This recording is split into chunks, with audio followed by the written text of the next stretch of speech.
Welcome to The Explainer. Today, we are tackling a massive hurdle, taking your home's power off the grid.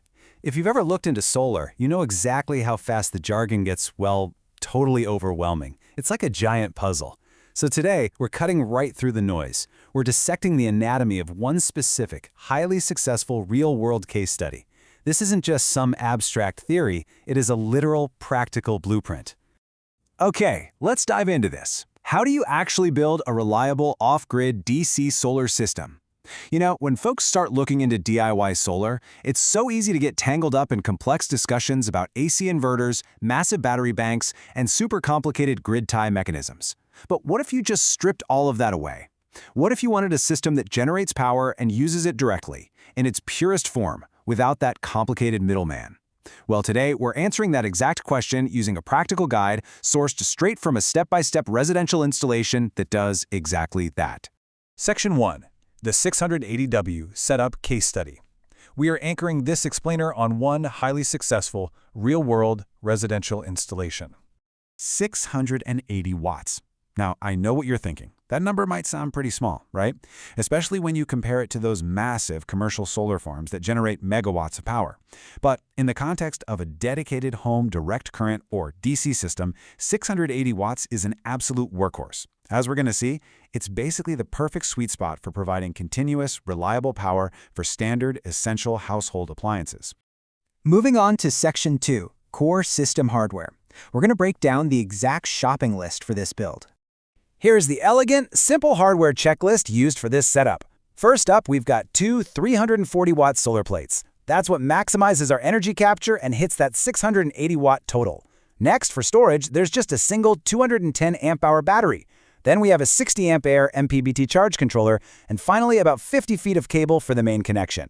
Now, I really want to emphasize that last point. The cables were pre-crimped by the supplier. This is absolutely huge. Having pre-crimped cables ensures a secure, super easy DIY experience right out of the box. No need for specialized tools, and no stressing over loose, dangerous connections.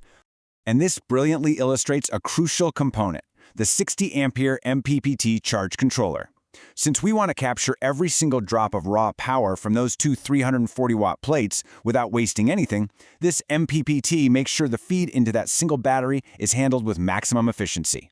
Think of it as the brain of the whole operation. It ensures the continuous DC flow stays perfectly balanced, so absolutely nothing gets overloaded.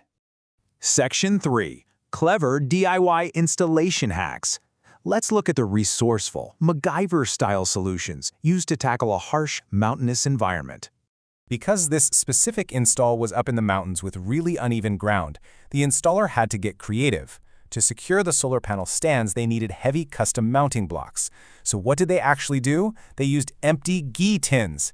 Ghee tins are these sturdy metal containers usually used for clarified butter, and they use them as clean concrete molds. Once the concrete set perfectly inside the tins, the stands were secured right into them using heavy-duty rawl bolts. I mean, this is just a brilliant DIY hack. It shows exactly how everyday, recycled items can create a highly professional and totally rock-solid finish. But you know, the ingenuity definitely didn't stop at the foundation. High wind conditions are a constant threat up there. And solar panels? Well, they're basically giant flat sails, right? A strong gust can easily displace or just wreck them. So a protective wall was constructed directly behind the solar panels, built perfectly to their exact height. This simple physical barrier acts as an amazing windbreak. It shields the entire investment from the elements, but it doesn't block an ounce of the sun. Now, let's contrast a standard home setup with what was done here. Dedicated DC wiring. In a regular house, you generate DC power from solar, convert it to AC power using an inverter, which, by the way, always loses some efficiency, and then send it to your outlets. But in this case study, the entire house was outfitted with separate, dedicated DC wiring.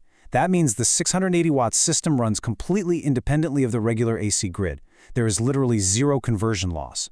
And for portable loads, like running pedestal fans out on the porch in the summer heat, they simply added a dedicated DC extension board. It is just pure, raw efficiency. Section 4. Household Load and Performance. This is the real payoff of all that hard work. What this 680-watt setup can actually power every single day. Now, what's really interesting about this slide is the sheer volume of utility they're extracting from just two solar plates. I mean, look at this. This setup successfully powers lighting and cooling for the whole home.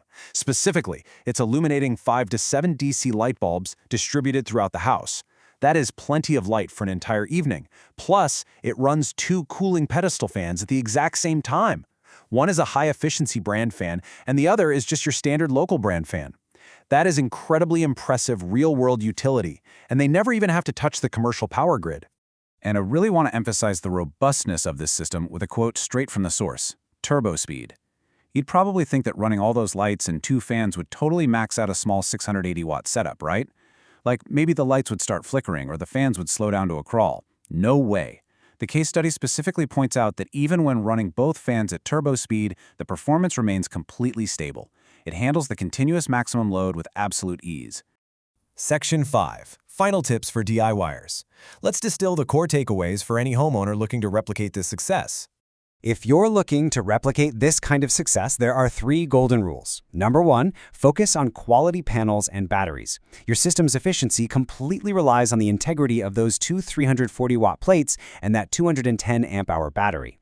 Number 2, implement site-specific safety. If you live in a high-wind area, build that windbreak. Really assess your environment and protect your gear. And number 3, use pre-prepared wiring kits. Opting for those pre-crimped cables or just getting a little expert consultation to get your wires ready beforehand will massively simplify the whole process and keep your connections totally safe. So, I'll leave you with this provocative thought. Are you ready to implement your own off-grid DC solution? As we've seen today, with a really focused plan, the right core hardware, and a bit of DIY creativity, harnessing solar energy doesn't have to be complicated at all. Thank you so much for exploring this fascinating case study with me. Keep that curiosity alive, and I will see you in the next explainer.